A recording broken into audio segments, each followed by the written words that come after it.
Greetings here from Southern Michigan, David Yoder here, and we would like to talk about our coming to knowing one another. This is my wife Norma here, and so she wasn't my wife at the time when I met her. She was a beautiful young lady, and like I had said the first time I laid eyes on her, I believe I didn't know it at the time. You know, when you're Amish, you're not really aware of how the Holy Spirit speaks to you or how the Spirit of God speaks to you.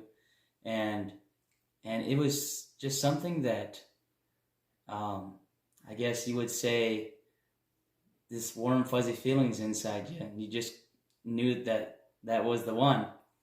And so, yes, she had a sweet spirit about her.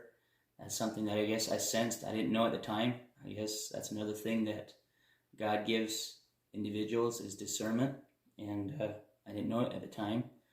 But so as time progressed,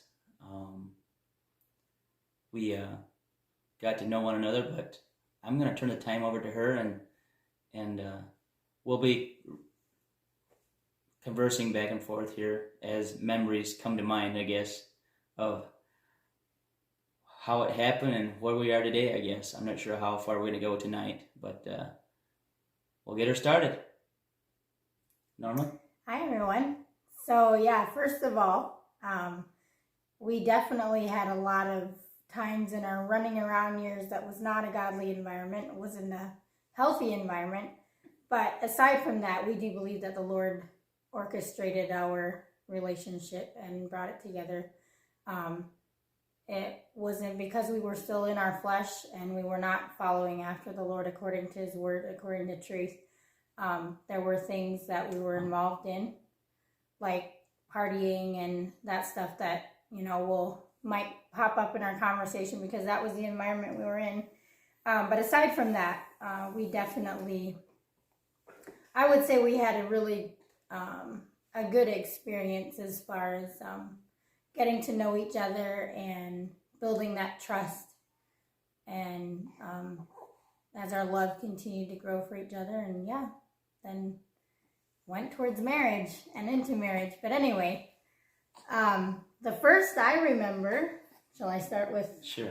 The first I remember. Also, first off, we have our little 3-month-old here tomorrow. He isn't in bed yet. But anyway, I'll just start off with when I turned 16, my sister was in Florida for vacation a couple months before. And over Christmas vacation, I turned 16 in February of that next, a couple months after she was there. And she had met a group of guys from Michigan, and they started going back and forth. Her group of girls and then this group of guys. And one of these guys was David's older brother. And so I got to know became acquainted with his brother before I knew David. And so the first time I remember seeing him that really stood out in my memory from then on was in May of the year I turned 16, that May. His cousin got married, and they had a private party that evening after the wedding, after all the guests went home. And it was just in the tent that they had up. It was a pretty good sized tent where they would usually put their clothes and this and that, maybe gifts. But anyway, and so I just remember walking into that tent and seeing him standing by one of the tent poles. And I just thought, wow, that guy looks pretty handsome. And I don't remember if I knew at the time that it was Joe's younger brother, his older brother's younger brother. But anyway, the brother that I had become acquainted with through my sister. That we didn't talk that evening. I mean, I saw him from afar.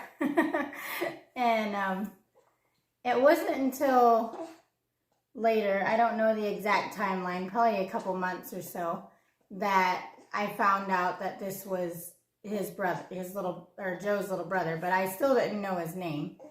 Yeah, did you want to, why don't you chip in there? And so, where I first saw her is what we would used to call it the Red Barn Party Shack, and that's where we had lots of parties, where we would get together, Rumspringa, if you want to say it that way. I think a lot of people would know what I'm talking about, Rumspringa.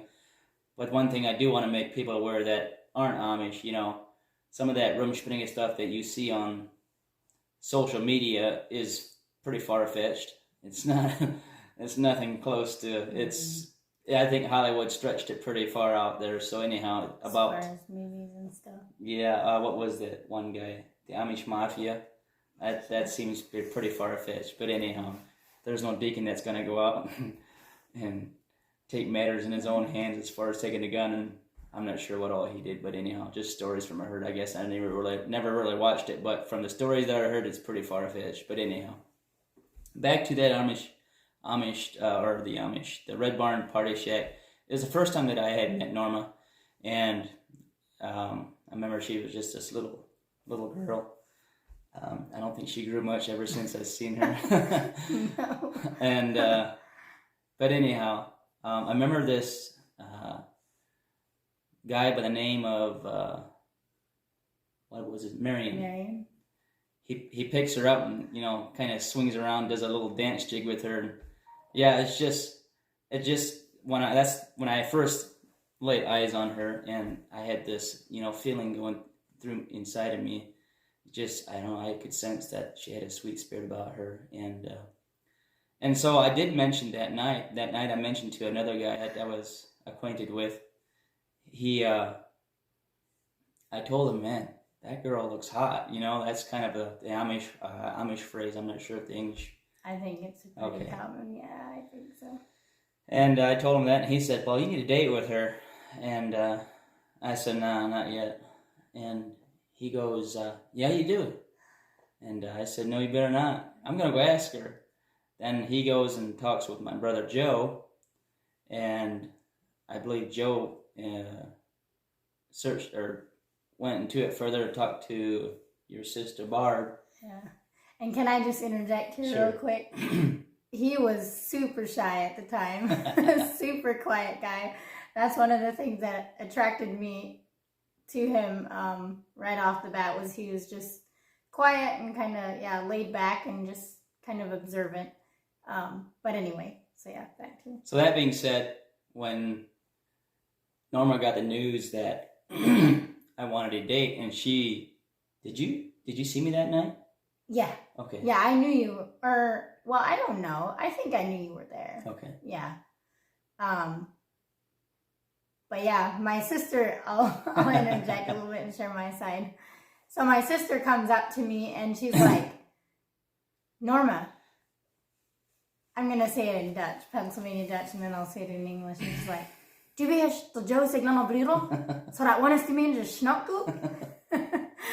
I gewoon net to een date met die, and yeah, anyway. So my sister comes up and she's like, Norma, you know that guy, or Joe's little brother, the one that you think is cute? He asked if you want to date with him. And I had a lot of thoughts rolled through my mind in a couple seconds time. I was, first of all, shocked. I did not expect it whatsoever. I had no idea he had any attraction to me. I mean, in my mind, I was thinking it would be too good to be true. But anyway, and then the other thing was like, well, I don't even know him. I don't even know his name. That's what I told my sister. I don't even know his name yet. And she's like, I don't remember if she told me or she went back to his brother and asked him, and then I don't remember those two details, but so there was part of me that wanted to say no because I was scared because I didn't know him, but then the other part of me was obviously I had an attraction to him as well, but then also I didn't feel like I had a good reason to say no. If I'm already attracted and I have no reason to say no, why not try it? And so I said, I mean, yeah, I'll say yes if he's open to it. Like, why not, what else, how else are we going to figure out if we are meant for each other if we don't give it a shot? So when I saw that this guy that I had told her that she looks pretty smoking hot in my terminology, and so he goes and takes matters in his own hands, and I saw what was happening, and this guy here, I was gone. I went out that door and I went running towards my buggy. I was gone. And I had no clue that this was all going on. And so when she said yes and all that, and she's expecting, like, what were your thoughts? Like, you didn't see me then, or what? Well, so the first thing I knew, okay, so you share what Joe did then. Like, he came to ask Joe Barb, actually. And then Barb asked me, and then I answered her, and then she went to find Joe. And then Joe went to find David. And where did he find you? Out there in the buggies. I was gone, and I was not in that barn. I wasn't going anywhere near that barn.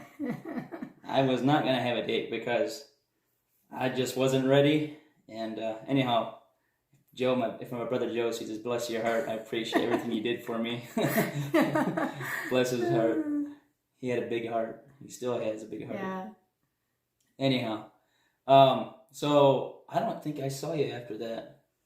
But anyhow, so the news came back. My brother Joe said, "Oh, okay." So I mean, I told him what happened. I said, "This guy said that I need a date with this girl. This girl that I had said that looks hot, and it didn't happen that night." So my brother Joe goes back and relates the news to your Barb, my sister Barb. Yeah. And they let him take over. And so my sister Barb comes over. People were already congratulating me for having a date. And then my sister Barb comes back. I don't know, was it 20 minutes later, half an hour later? I don't know.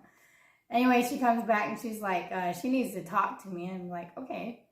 And so she took me aside and she goes, Joe's brother, I think she told me then what his name was. I'm not sure. But anyway, she said, he actually doesn't want a date. And then she kind of said what happened. And I was like, there was such a sense of relief because of like the nervousness that I felt, going into it. But there was also a sense of disappointment. Like, oh man, he doesn't even want a date. Like what?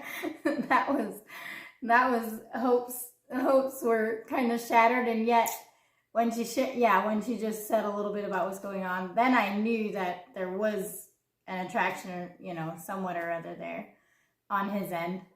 So from then on, it was a little while then before we actually had our first actual date. Yeah. It was quite some time between. There were a couple times where we would see each other and we would talk a little bit then, just small talk. Like there was one weekend where your brother Joe wasn't there, and I think I had asked where they were at, the girlfriend that he had at that time. Yeah, just here and there that we. And then one weekend, I got the news that that the girl that I had the hots for had a date with a guy, and I didn't know what to think after that. But you know what? I said that's fine. I told the other guys, they were like, "Man, you should have jumped on the bandwagon sooner." I was like, "Oh, it's okay, I mean, yeah, I was kind of let down there for a little bit, but then it didn't work out. Yeah. And for me, as far as that other date, I guess, yeah, I wasn't gonna wait around my whole life for him if he wasn't interested. So I was going on with my life in the meantime. And, yeah, there was another guy that had asked for a date, and I didn't really, it was definitely not meant to be. Like, I could tell a difference between, like, there just wasn't an attraction to this other guy the way it was with David. But I was young, and definitely, I think some of it came from just, also the guy that had asked. I mean, it was kind of he was a brother to the girls that I was close friends with, and so it was kind of this awkward, like, if I say no, is there going to be tension? Like, how is that going to affect I had a lot of insecurities then. I was still young and 16, just, I don't know, such a child yet, really, without realizing that I was.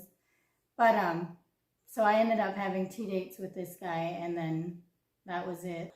To move it forward, I was asked to go cruising, so what that means is basically, we didn't find it a lot here in Michigan at the time. I'm not sure if they even do it still, like, up around here. They might now. I don't know how. I'm not aware of it, I but don't know. But they would call sitting up. So what basically down in Indiana, these girls would, have friends, and I guess they would pick a date on when they would get together at, their parents' house, and they would sit up out in the garage, or, I mean, I think all the times that I went was either out in the garage or out like a pole barn, and you go there and meet the girls and drink beer there and play beer pong and other card I guess, whatever you can kind of think of just to spend the time and, however else you want to say it. So I was asked to go along with a couple buddies of mine, and so we went actually. And I think that first night, this guy actually had his vehicle actually had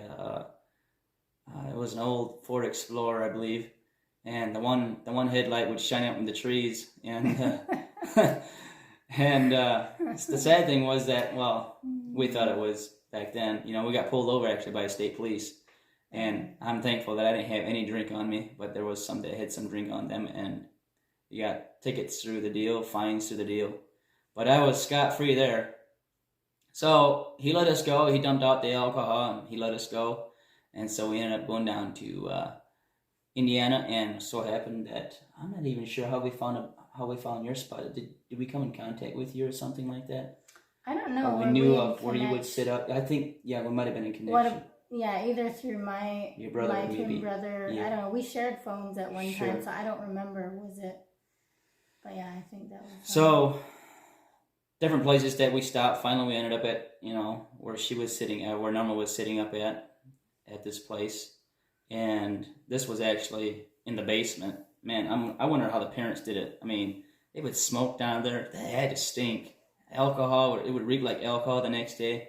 And loud. I mean, music. They had music. So, I don't what know. a weird way of doing things. But anyhow, that's how we met. So, I mean, that's kind of where our courtship had started. There was, so we hung out there. And finally, the guys are like, well, they're going to move on. They want to see more hot girls. That's kind of how the guys looked at it back then, I guess. So you want to go look at some more cute girls. And so I wasn't ready to leave yet, but I didn't really have no choice. Either I'm going to stay. I didn't have no ride. I mean, they were my ride. And so, like, me going down to Indiana, like, it's like foreign country. It's like, what am I going to do if I would have a date, So I didn't know what to do, but as I jumped in the truck, we were leaving. Man, I was kicking myself. I should have asked this Norma for a date, And what happened? Somehow our truck speakers weren't working right, and so we called her. Actually, so your twin brother and you shared a cell phone. You didn't have. I don't know if it was at that time or not. Yeah, but he was there. You still shared it. Okay. You guys had had a cell phone. You would share it. And so I called that number off of the driver's cell phone. I didn't have a cell phone at the time even. I don't think so. Yeah, I was pretty green, believe me, getting to all this courtship stuff, like trying to figure this out, How am I going to act, But, I mean, I guess if a guy's in love, he's going to figure some way out, right? So we call this number, and Norma picks up, and we said, hey, we need some speaker wires. We need some speaker wires, and if they would have any. Well, she'll go, she was like, yeah, she'll go out in the milk parlor there, and she'll see if she can find some wire. And she comes out with, like, some, like, hot wire, like high tensile wire. So we're supposed to hook up our speakers with this hot wire. I was clueless. I just wanted to help out. Hey, bless your heart, So anyhow, we, that wasn't the word we were looking for, but anyhow, then finally I was like, I got the courage enough to ask her if, she'd be open to have a date that night. She was like, yeah, she'd be open to have a date. So we had a date. So we hung out there in the basement there, smoked and drank beer and listened to music. That's the part we could all do without. Goodness. Yeah. But I guess, yeah, that was just, that's just what you did when you turned 16. I mean, either you did that or you hung around with the goody-goody crowd, and that crowd there, I mean, in all reality, I mean, they would have sung songs and stuff like that. To us, it felt like the goody-goody crowd. I'm sure there were people in that crowd that didn't actually had authentic, hearts of love, but too often we were looked down on because we were so rebellious, and anyway. But yeah, I'll turn it over to you. Do you want to share more that night then, or we're gonna move forward? Yeah, I mean that was the beginning. We definitely went through our courtship, our dating days slowly. I was almost 17 when we had our first date, and he wasn't 8, so we were like 16 and 17. Yeah, so we were pretty young. And so and he didn't have his own vehicle. And so it was pretty much anytime he had a ride or we came up here to Michigan, about any weekend we saw each other, he would ask me. It was just kind of a spur of the moment thing. And then we did kind of settle into like every 3 weeks. I mean, for a while there, you would kind of plan ahead. I think you would ask like 3 weeks from then. I used to tease my mom and dad. That was one area where I teased my mom and dad. They had 32 dates before they started what we would call going steady. And that was like every weekend.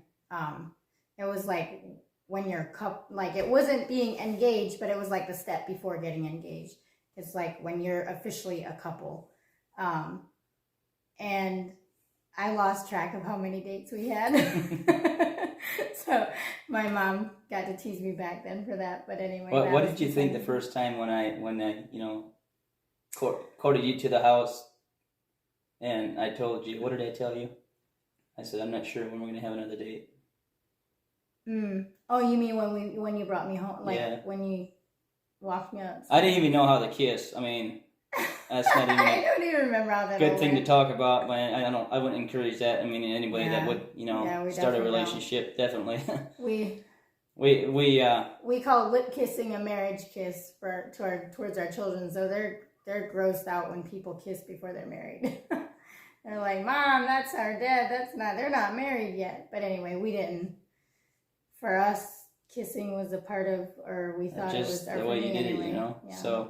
So yeah. Anyhow, it was dark. So I went to say my goodbyes, and I went to kiss her, and I think I kissed her on the nose, and she kissed me on the chin or something like that. Our dog, our little...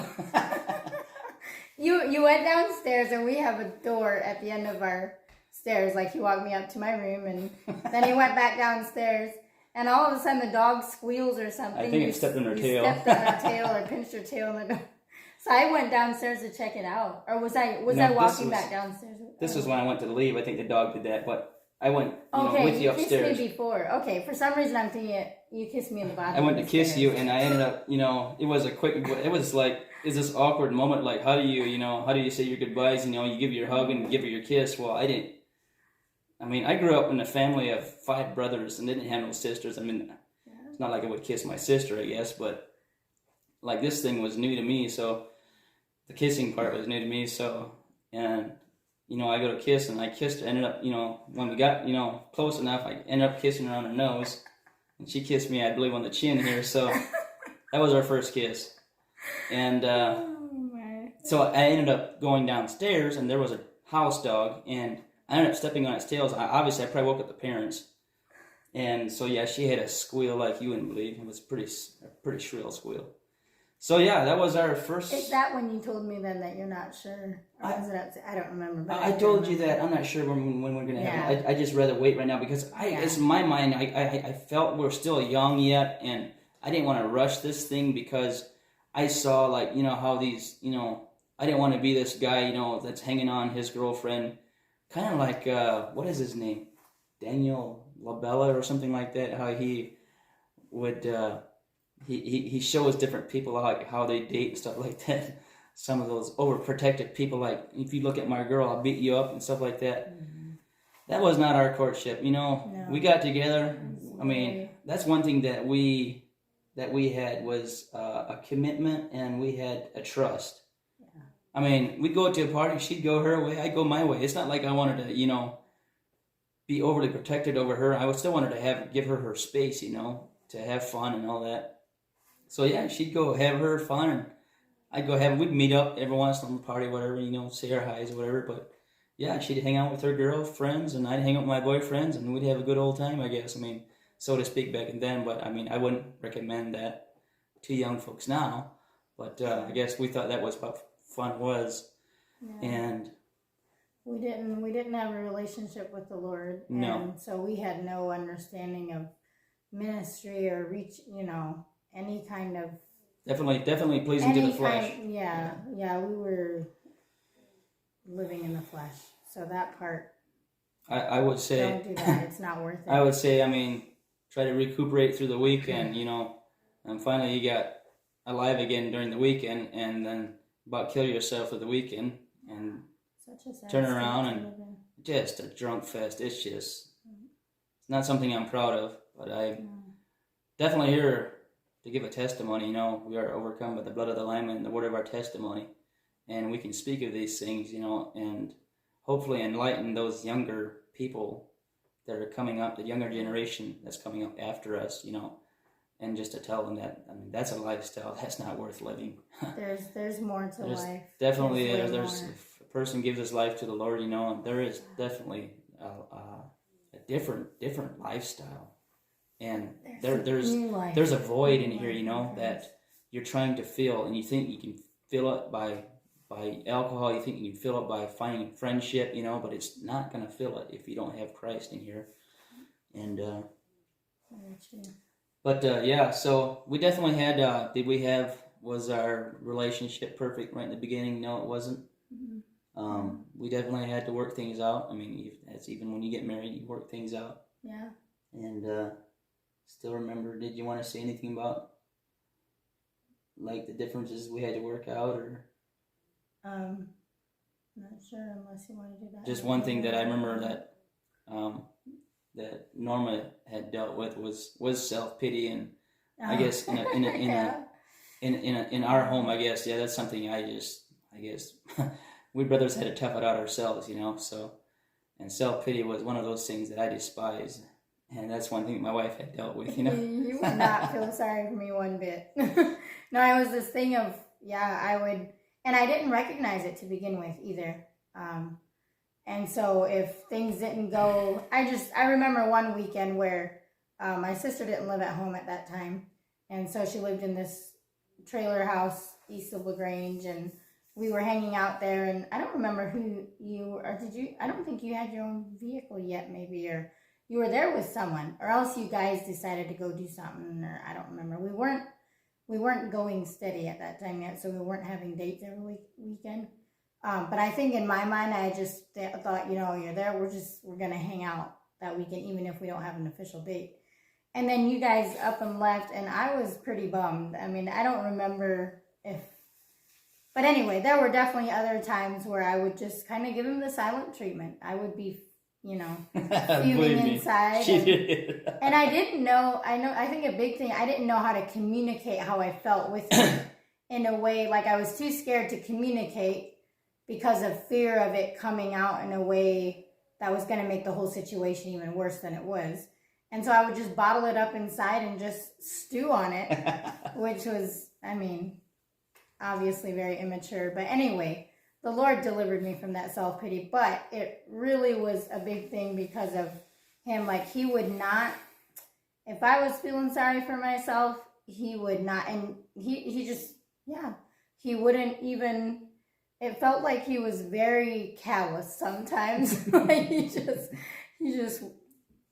didn't even try to understand or try to sympathize with me or empathize with me. I don't know. But anyway, it was really good because it was eye-opening for me.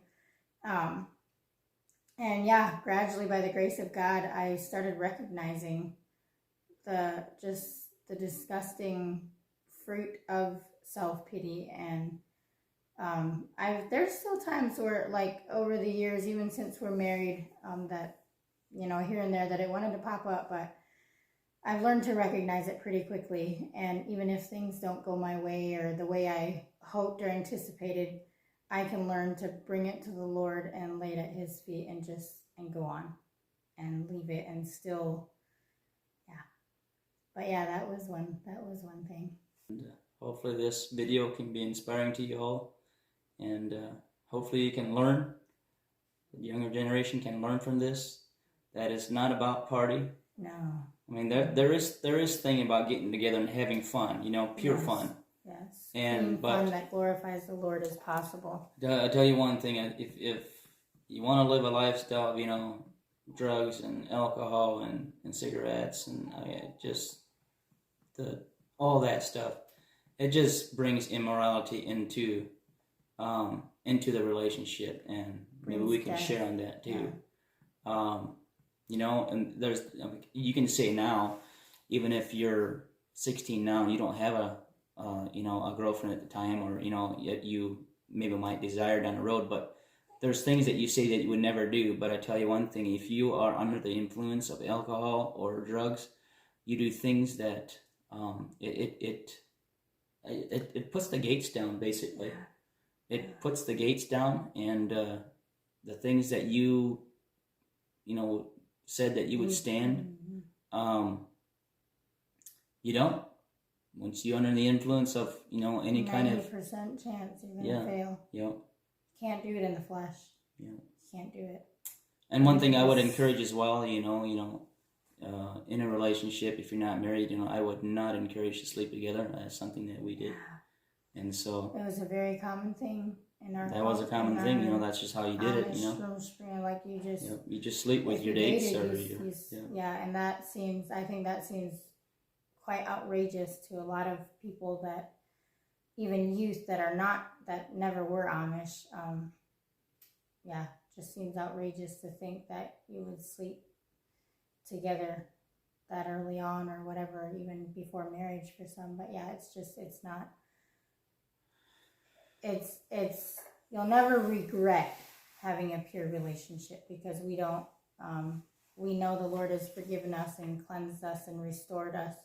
Amen. But we have regrets. We did not have a pure relationship, and I think we both went into it thinking we would. That was our intentions, absolutely. But it was, one thing leads to another, and the enemy knows to not push it too much at a time, or I don't know. But relationship with the Lord Jesus is crucial. If you don't have that, every one of us is going to fail, because we're in the flesh. We need to be in the spirit to overcome. And the Word of God is a boundary, the Word of God, if you stand on that, and before even, I would encourage, if anyone out there does start a relationship, or does have a desire to start a relationship, it is good to talk about these things, to come together, and talk about these things, because if you don't, you just kind of go into the relationship expecting, different things, and that's not good either.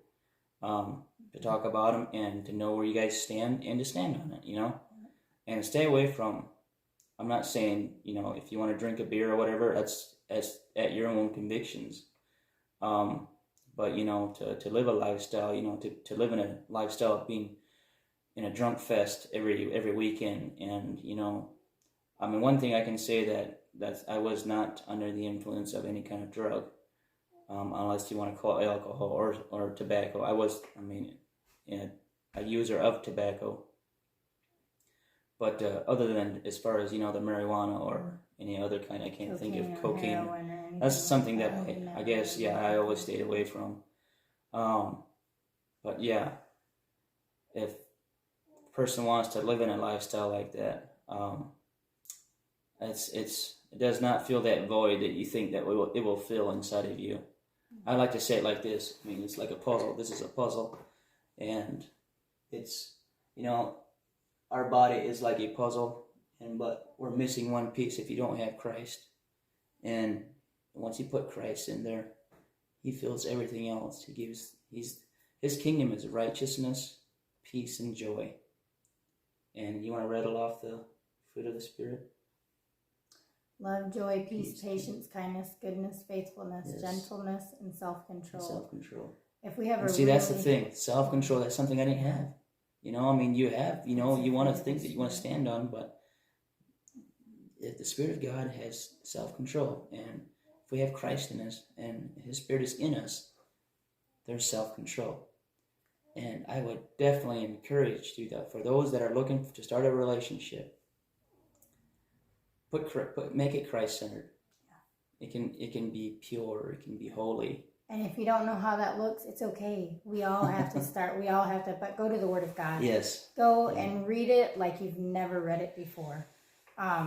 Your preconceived ideas of what you think it says, don't start reading it. Or if you're in any type of religion that this is how they do it, is it how it should be done? Yeah. I could question it that way too. Yeah, the Word of God. And read it to get to know Jesus. Don't read it to try and make yourself look better than others, or don't read it to try and point out to others where they're wrong and you're right, or it's the purpose of reading His Word is to get to know Him, and to know Him is life. And yeah, He'll show you what that looks like if you seek Him. He will. He does. And He's faithful. And then one thing I'd like to share before we wrap up here is, and there's one thing that I would do, maybe not every weekend, but I mean, even though I was living the lifestyle that I did, I would pray. Okay. I had to think back like those times. Did God actually really hear my prayers? Yes, He did. Because I remember, I think it was like the third date. I was at her house, in her bed, and I woke up. She was still sleeping, and I just woke up and I just, I had something come over me. I just ended up putting my hand over her, like on her, and I prayed. I said, Lord, I pray that you would just, bless this relationship. And I'm still reminded, I believe God still reminds me of those, of that time of when I had prayed, and God was faithful, even though we didn't fulfill it like it should have been, but God was still faithful. He saw us through.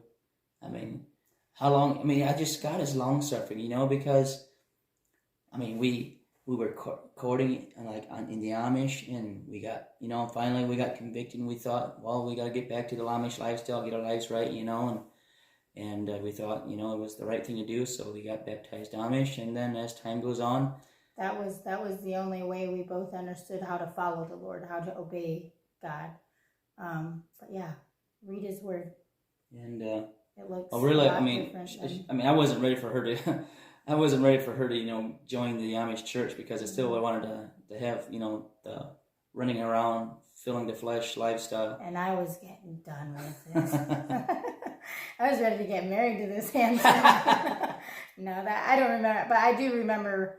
I remember dealing with a lot of fear, like, will I go to hell if Jesus comes back? What if Jesus comes back before I'm baptized? Before I'm, in my mind, there was a lot of ignorance. I didn't know what the righteousness of God was, and so it was ignorance on our part. And I know that was Paul's. God changed his life around because of ignorance. He knows when we have a hard heart out of pure rebellion, and He knows when we have a hardened heart out of either ignorance or wrong teaching, and He knows how to touch those areas. But what finished it for me then was there was a boy I went to school with, and so happened the one weekend I got a call saying that he got killed, and he was at a party, and it just struck a chord in my heart. It just I believe that was the fear of the Lord. That was the beginning of having that feeling like I knew that I wasn't living the right lifestyle. We both wanted to do what was right, but yet we wanted that little window of time where we wanted to have a little bit of fun, And then that's where I made my decision. I said, okay, it's enough, I need to make my life right with God, and once I set my heart to it, and we were definitely I have to always refer back to, like Paul in the Bible. Paul thought he was doing what was right by killing the Christians, that he thought he was doing what was right. I guess what I'm saying is it's not like I'm killing Christians or killing Amish or anything like that. What I'm trying to say is I had that passion, that zeal that Paul had. We had that zeal, like we wanted to do what is right. So joining the Amish church, that's what we were raised in, and to bloom where you're planted, like they say, and this is the way you should do it. Follow the footsteps of your ancestors, and this is how it's always been, and they say. This is how you're going to please God. And so that's what we did, and so we got married, but as we continued in the Word, but we can share that all later. Yeah. So we'd like to wrap it up here, and God bless your day, and hopefully this can be an inspiration to your life, and hopefully this can be stepping stones for those that are maybe unsure of what they should do. I bless you, and I just pray that if any of out there are desiring to start a relationship, ask God, and if there's one out there, He'll show you. He'll show you which lady that He would like for you to have a relationship with. Okay. Lady or girl or a guy, So, yeah, we'd like to wrap it up there. And good night, y'all.